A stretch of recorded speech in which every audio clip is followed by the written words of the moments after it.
Welcome to Kovai பொண்ணு cooking channel. இன்றைக்கி நம்ம என்ன செய்ய போகிறோம்னா கோவை ஸ்டைல் அரிசி பருப்பு சாதம். ஒரு குக்கர் எடுத்து ஹீட் பண்ணிக்கலாம். ஹீட் ஆனதுக்கப்புறம் ஆயில் சேர்த்துக்கலாம்.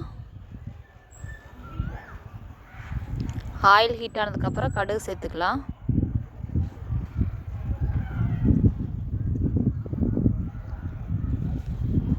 கடுகு பொரிஞ்சிருச்சு. 3 வரமிளகாய் எடுத்து கிள்ளி வச்சுருக்கேன், அதையும் சேர்த்துக்கலாம்.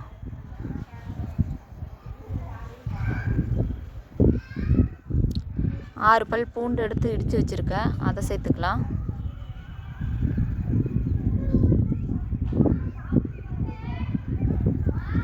பெரிய வெங்காயம் 1 எடுத்து கட் பண்ணி வச்சுருக்கேன்.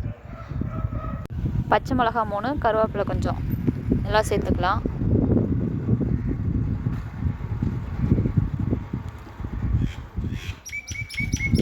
நல்லா வதக்கிக்கலாம். கொஞ்சம் சீரகம் சேர்த்துக்கலாம்.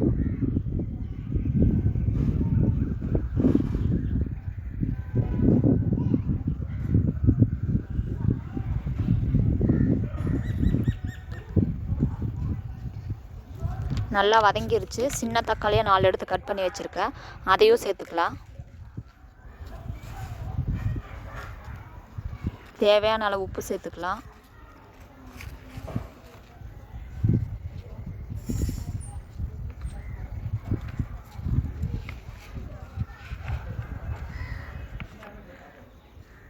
நல்லா வதக்கி விட்டுக்கலாம். 1/2 ஸ்பூன் மஞ்சள்தூள் சேர்த்துக்கலாம்.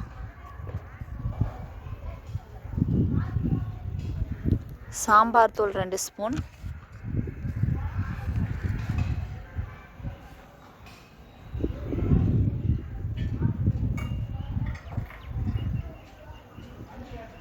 வரமிளகாய் தூள் 1/2 ஸ்பூன்.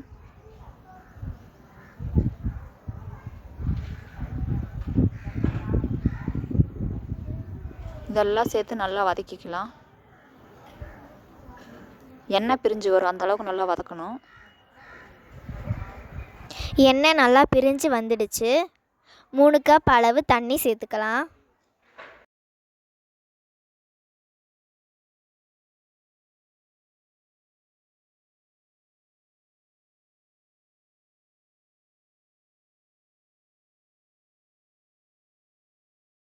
நல்லா கிளறி விட்டுக்கலாம். தண்ணி நல்லா கொதிக்கட்டும். தண்ணி நல்லா கொதிச்சிருச்சு. 1/2 கப் அளவு அரிசி பருப்பு சேர்த்து ஊற வச்சு கழுவி வச்சுருக்கேன், அதையும் நம்ம சேர்த்துக்கலாம்.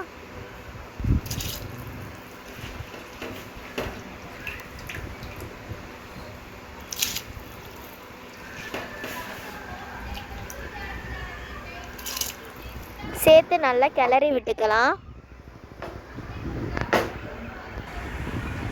இப்போ நம்ம குக்கரை க்ளோஸ் பண்ணி வச்சுக்கலாம்.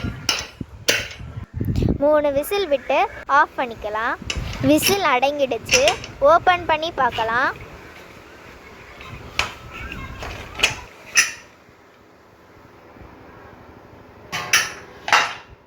லைட்டாக கிளறி விட்டுக்கலாம்.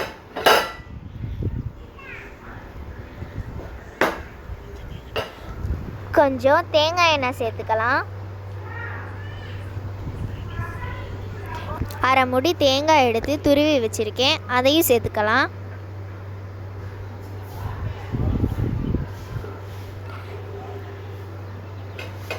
இப்போ நல்லா கிளறி விட்டுடலாம்.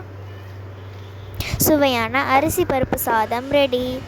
இதே மாதிரி நீங்களும் வீட்டில் ட்ரை பண்ணி பாருங்கள். நல்லா இருந்துச்சுன்னா கமெண்ட் பண்ணுங்கள். குக்கிங் வீடியோஸ் நிறையா பார்க்க கோவை பொண்ணு குக்கிங் சேனல் சப்ஸ்கிரைப் பண்ணுங்கள். தேங்க்யூ ஃபார் வாட்சிங்.